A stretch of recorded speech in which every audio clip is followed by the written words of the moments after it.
ಯಾಕಂದರೆ ನಮ್ಮ ಕ್ಷೇತ್ರದಲ್ಲಿ ಯಾವ್ಯಾವ ಜನಸಂಖ್ಯೆ ಎಷ್ಟೆಷ್ಟಿದೆ ಅನ್ನೋದು ನಮಗೆ ಗೊತ್ತಿರ್ತೀನಿ. ಚುನಾವಣೆಗಳು ಮನೆಗಳಿಗೆ ಹೋಗಿರ್ತೀನಿ, ಯಾರು ಯಾವ ಜಾತಿಯವರು ಅನ್ನೋದು ಪೂರ್ಣ ಮಾಹಿತಿ ಆಯಾ ಶಾಸಕರಿಗೆ. ಆ ಶಾಸಕರಿಗೆ ಆ ವರದಿ ಕೈ ಸೇರಿದೆ. ಅದ್ರ ಬಗ್ಗೆ ನಮ್ಮ ಕ್ಷೇತ್ರ ಸಪ್ರೇಟ್ ನಾನು ನೋಡಿದೆ ಯಾವ್ಯಾವ ಸಮಾಜ ಎಷ್ಟಿದೆ ಅನ್ನೋದು ನಮ್ಗೆ ಗೊತ್ತಿರ್ತದೆ. ಯಾಕಂದರೆ ನಾವು ಚುನಾವಣೆ ಪೂರ್ವದಲ್ಲಿ ನಾವು ಕೂಡ ಸಮೀಕ್ಷೆ ಮಾಡಿಸಿರ್ತೀವಿ. ಅನೇಕ ಪ್ರೈವೇಟ್ ಏಜೆನ್ಸಿ ನಾವೇನು ಮಾಡಿಸಿರ್ತೀವಿ. ಮತ್ತು ನನ್ನ ಹತ್ರ ನಾ ಭಾಳ ದಿವಸದಿಂದನೇ ನನ್ನ ಕ್ಷೇತ್ರದ ಯಾವ್ಯಾವ ಜಾತಿಯವರು ಎಷ್ಟೆಷ್ಟು ಜನ ಇದೆ ಅನ್ನೋಂಥದ್ದು ಸಂಪೂರ್ಣ ಮಾಹಿತಿ ನನ್ನ ಹತ್ರ ಇದೆ. ಸೊ ಈಗ ಆ ವರದಿ ನಮ್ಮ ಕೈಗೆ ಬಂದುಬಿಟ್ರೆ ನಾವು ಟ್ಯಾಲಿ ಮಾಡಿ ನೋಡ್ತೀವಿ. ನಮ್ಮಲ್ಲಿ ಇರ್ತಕ್ಕಂಥ ವಾಸ್ತವಿಕವಾಗಿರ್ತಕ್ಕಂಥ ಜನಸಂಖ್ಯೆ ಆಧಾರ ಮತ್ತು ಈಗ ಅವರು ಮಾಡಿರ್ತಕ್ಕಂಥ ಅದನ್ನು ನಾವು ಟ್ಯಾಲಿ ಮಾಡಿ ನೋಡಿದಾಗ ನಮಗೆ ಮನವರಿಕೆ ಆಗುತ್ತೆ ಅದು ಸರಿನೋ ತಪ್ಪು ಅಂತ. ಈ ಚರ್ಚೆ ನಡೀತಕ್ಕಂಥದ್ದು ಎಲ್ಲವೂ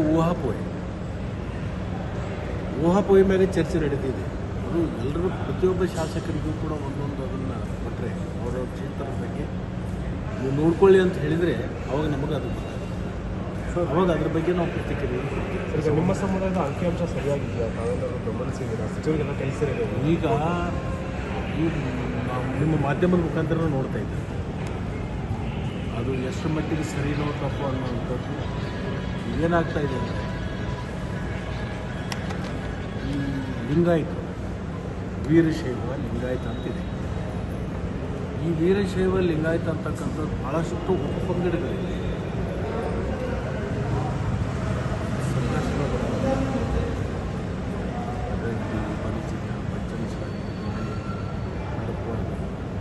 ಇಂಥ ಅನೇಕ ಉಪಪಂಗಡಗಳಿವೆ. ಸರ್ವೆಗೆ ಹೋದಂಥ ಸಂದರ್ಭದಲ್ಲಿ ಅವ್ರು ಯಾವ್ದು ಬರ್ಸಿರ್ತಾರೆ ಅನ್ನೋದ್ರ ಬಗ್ಗೆ ಅವಲಂಬನೆ ಆಗುತ್ತೆ. ಕೆಲವೊಬ್ಬರು ವೀರಶೈವ ಲಿಂಗಾಯತ ಅಂತ ಬರ್ಸಿರ್ತಾರೆ, ಕೆಲವೊಬ್ಬರು ವೀರಶೈವ ಪಂಚಮಸಾಲಿ ಅಂತ ಬರ್ಸಿರ್ತಾರೆ, ಕೆಲವೊಬ್ಬರು ವೀರಶೈವ ಬಣಜಿಗ ಅಂತ ಬರ್ಸಿರ್ತಾರೆ, ಕೆಲವೊಬ್ಬರು ವೀರಶೈವ ಲಿಂಗಾಯತ ರೆಡ್ಡಿ ಅಂತ ಬರ್ಸಿರ್ತಾರೆ. ಹೀಗೆ ಅನೇಕ ವಿಚಾರಗಳನ್ನು ಅವ್ರು ನಡಿಬೋದಂಥ ಸಂದರ್ಭದಲ್ಲಿ. ಆದರೆ ಅದೇನು ಹಿಂದೆ ಜಿಲ್ಲಾವಾರ ಟೆಂಡರ್ ಕೊಟ್ಟಿದೆ, ಇದನ್ನು ಸರ್ವೆ ಮಾಡಿ ಆ ಟೆಂಡರ್ ಏನು ಹಿಡಿದಿರ್ತಾರೆ ಆ ಟೆಂಡರ್ ತೊಗೊಂಡಿರ್ತಕ್ಕಂಥ ವ್ಯಕ್ತಿಗಳು ಸರಿಯಾದ ನಿಟ್ಟಿನಲ್ಲಿ ಸರ್ವೆಗಳಾಗಿಲ್ಲ.